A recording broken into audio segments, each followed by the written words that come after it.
ഈ പൊട്ടന്മാർ എന്താ വിചാരിക്കുന്നേ?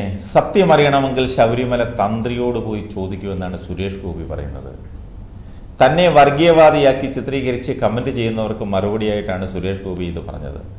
ബ്രാഹ്മണനാകണമെന്ന് പറഞ്ഞതിനെ വളച്ചൊടിക്കുകയാണെന്നും വസ്തുത അറിഞ്ഞ ശേഷം മാത്രം വിമർശിക്കാൻ വരൂ എന്നാണ് സുരേഷ് ഗോപി പറയുന്നത്. എൻ്റെ ജീവിതം അയ്യനുമായി ബന്ധപ്പെട്ടതാണ്.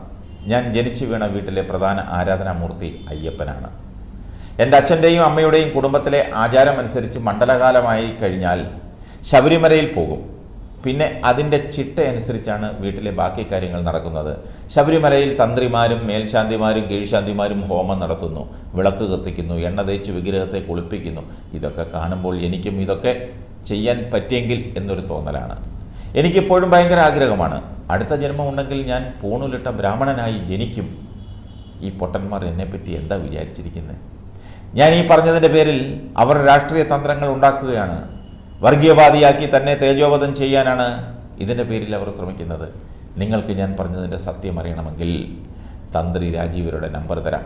എത്ര വർഷം മുമ്പാണ് അദ്ദേഹത്തോട് ഞാൻ ഈ ആഗ്രഹം പറഞ്ഞതെന്ന് ചോദിച്ചു നോക്കൂ. 1995 മുതൽ ഞാനിത് അദ്ദേഹത്തോട് പറയുകയാണ്. എന്നെ വർഗീയനായി ചിത്രീകരിച്ച് വ്യക്തിഹത്യ ചെയ്യാനാണ് അവർ ഉദ്ദേശിക്കുന്നത്. ഇപ്പോഴും കമൻ്റ് ഇടുന്നുണ്ട് ചില ഉളകൾ. തനിക്ക് അടുത്ത ജന്മമുണ്ടെങ്കിൽ തന്ത്രി കുടുംബത്തിൽ പുനർജനിപ്പിക്കണമെന്ന സുരേഷ് ഗോപിയുടെ പരാമർശം പലതവണ വിവാദം സൃഷ്ടിച്ചിരുന്നു. തന്ത്രി കുടുംബത്തിൽ പുനർജനിക്കണമെന്നാണ് ആഗ്രഹിക്കുന്നത്.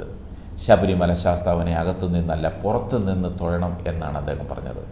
സുരേഷ് ഗോപിയുടെ പരാമർശത്തിനെതിരെ സംവിധായകൻ കമൽ ഉൾപ്പെടെയുള്ളവർ വിമർശനമായി രംഗത്തെത്തിയിരുന്നു.